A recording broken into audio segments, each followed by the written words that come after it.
Everybody can see your smiling face. Yeah, and everything. Right. Exactly. Trying to keep socially distant. Yeah, so, you're doing fine. Yeah, the folks who are in Harvard probably know all about this. I was just, talking with Keith. We got a Section 319 grant about 16 years ago, because Fairhope Pond is an endangered pond back when they did the total daily maximum load calculation. Right. And for phosphorus, we had a 0.44 microgram per liter average phosphorus level. And we did a proposal with them of not just letting water in the dam, we could draw down the pond about 3 feet, but to put a pumping station in that we could actually pump it down to where the pond originally was before the dam. And so what you're looking at now is what would have been here, before 1820 or something. And the effect of doing the drawdowns is we've cut our phosphorus load in half in the pond. It's now not endangered from phosphorus anymore. It's now down on average, about 0.20. And we've substantially controlled the invasive milfoil and the invasive fanwort. Because of the phosphorus? Because of the freezing and desiccation that occurs. It mostly grows in 6 feet or less because sunlight has to reach it. And so the area that's the drawdown zone is the area that the milfoil was and the fanwort was. And the native plants don't get as affected by the winter because they're from New England. And so we've substantially restored the native plant base in the pond as a result of doing it. I sent you links to all of the reports. You can see a lot of the data on it.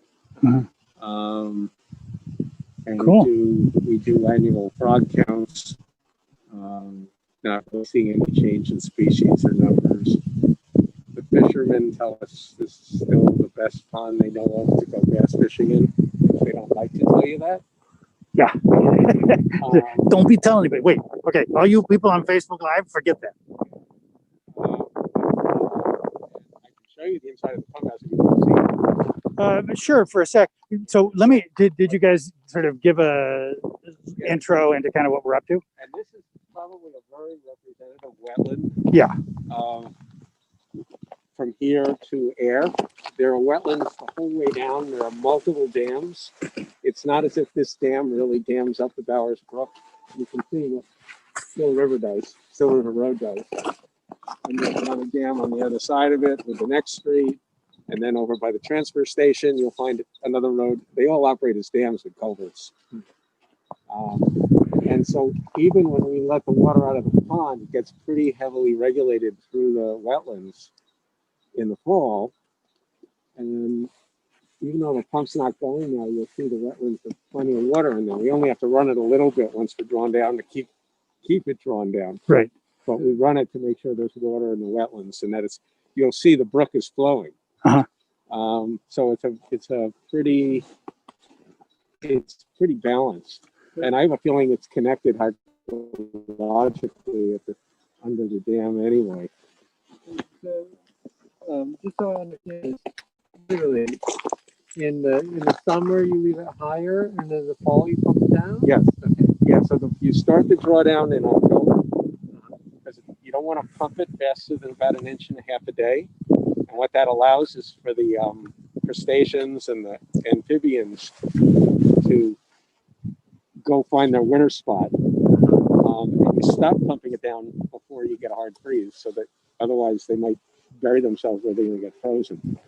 And the procedure we follow is part of a generic environmental impact statement that the state did for lakes and ponds, which talks about how to do this. We designed it with the biologists who did the GEIR, and they continue to work with us. Great. And so just trying to understand the mechanism of the phosphorus removal. It's dilution. Okay. But what's interesting, and this is where the state was intrigued by it, was the heaviest phosphorus we have is in lake loading, not from the watershed.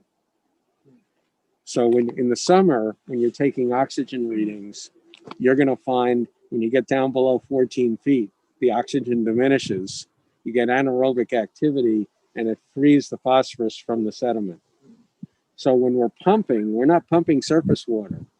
If we were doing a dam drawdown, you'd be taking the surface water, which has lower phosphorus out. We're pumping out the highest phosphorus water into a wetland that can handle it.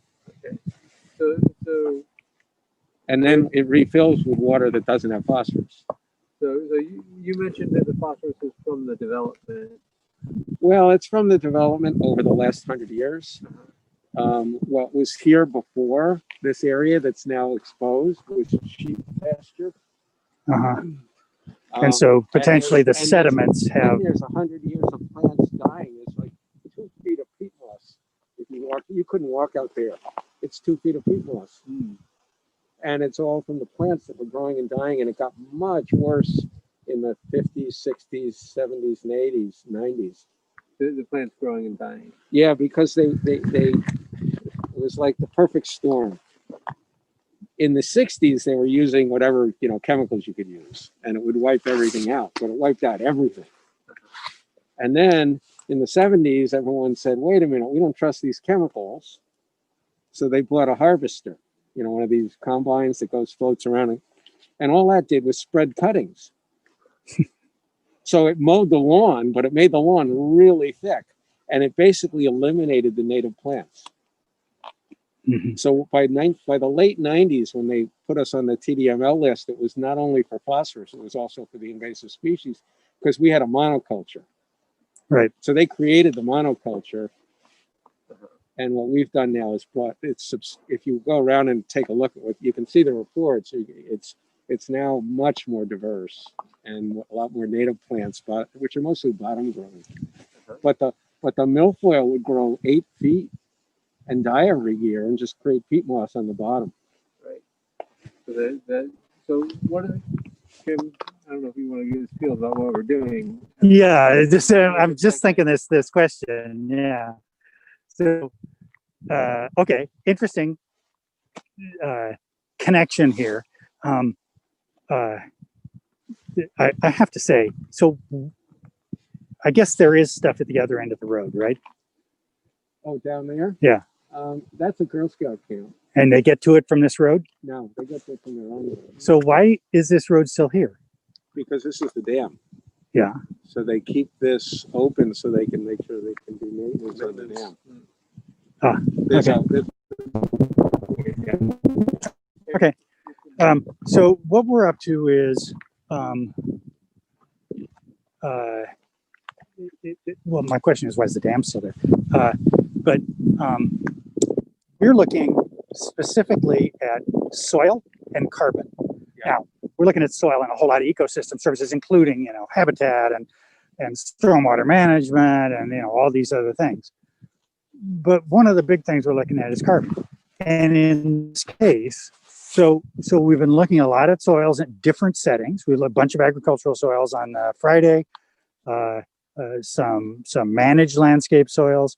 Today, we've been looking at forests and wetlands. We just came from Bolton Flats. Sort of understanding the role of those natural processes in creating and storing carbon and or not releasing carbon and other greenhouse gases. So we were just talking a lot about methane out of wetlands. So Chris Ryan. No, and I get where you're going, and yeah, and I just wanted you to be aware of what we were doing habitat wise. Well, it's pretty interesting, yeah. And it may not be directly on point, but I wanted you to be. It's not far off because we wouldn't want to interfere with what we're doing that's positive. And habitat is a key part of the what is referred to as ecosystem services, which is kind of a lousy way to talk about it. It's a little impersonal, but it's a key part of the services that we're talking about in this process, and that's huge. Right? Because when I listened to your initial opening presentation, there was a whole section on stormwater and all of that. I mean, that was the other thing I was going to offer to take you to see if you want to see it. Is the second grant we got was we put in basically rain gardens. Mhm. And it treats all the storm. I put in the email. It treats all the stormwater coming out of the parking lots at the school, the library, town center roads. We were fortunate; it was already piped, but it was just going straight into the pond. It's just going into the water. Yeah. And Bruce Leicher designed it. I don't know. Yep. Yeah. And we believe it takes about 50% of the phosphorus out of the stormwater, which is about the best you can do. All right. So this now we're getting into these guys' territory of talking about sort of the role of natural systems and nature-based systems in managing some of the pollutants and other I just want issues. to let you know that existed, so you weren't proposing something to do that we already did. Yeah. That's very interesting. Glad you shared all that. It's, really good. And we checked all kinds of other sites to see whether it would be worth doing it from the watershed perspective, and their recommendation was no, because almost all the other water flows through pretty significant wetlands like this, which would basically do the same thing. It does the work, right? So we basically captured what they recommended capturing. Cool. Hey, Hi, it's Bruce. it's getting to be it's going to be a party. If only it were nice. The only other thing about this is we basically did it all with volunteers. So the entire construction and design. And who manages the pumping? So and now Tim does.